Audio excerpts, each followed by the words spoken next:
जून महीने दौरान भारतीय फ़ौज भूटान ऐं चीन जे तकरारी इलाइक़े डोकलाम में दाख़िल थी। चीनी फ़ौज खे ठाहिण खां रोकण ते छकताण शुरू थी, जेका वधीक तेज़ थी वई आहे।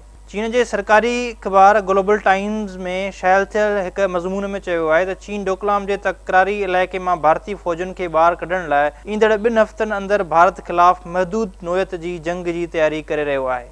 Shanghai academy of social sciences जे मुहक़क़ होज़ी योंग उन हवाले सां लिखियो आहे त चीन डोकलाम में भारत ऐं चीन विच में मौजूदा फ़ौजी छकताण खे घणनि ॾींहंनि ताईं जारी रहण न ॾींदो।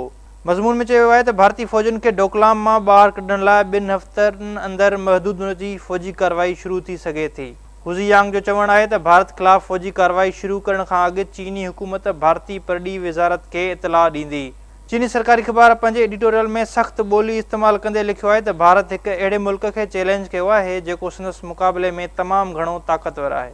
अख़बार मूजिबि शायदि ॾखण एशिया में हू पंहिंजे इलाइक़ाई वॾेराइप ऐं ओलह जी मीडिया जे तबसरनि ते एतिरी हद ताईं ऊंधो थी वियो आहे जो खेसि पकत थियण लॻी आहे त हू चीन जहिड़ी ताक़तवर मुल्क सां अहिड़े नमूने पेश अचे सघे थो जीअं हू ॾखण एशिया जे मुल्कनि सां पेश ईंदो आहे। एडिटोरियल में चयो आहे त 1 महीने खां पीपल्स लिबरेशन आर्मी सरगर्म आहे। खेनि उमेद आहे त चीनी फ़ौज टकराव लाइ पंहिंजी तयारी मुकमल करे छॾींदी।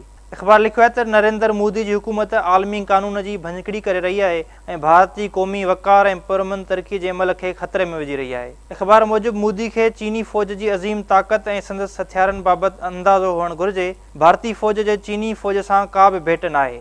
अख़बार जो चवणु आहे त चीनी फ़ौज सरहदी ख़ते में समूरी भारतीय फ़ौज खे तबाह करण जी क़तई अहलियत रखे थी। एडिटोरियल में चयो आहे त मोदी हुकूमत जो क़दम इलाइक़ी सलामती ऐं अमन लाइ ख़तरो आहे। उहा इंडिया जी तक़दीर ऐं मुल्क जी अवाम जी भलाई सां जुआ आहे।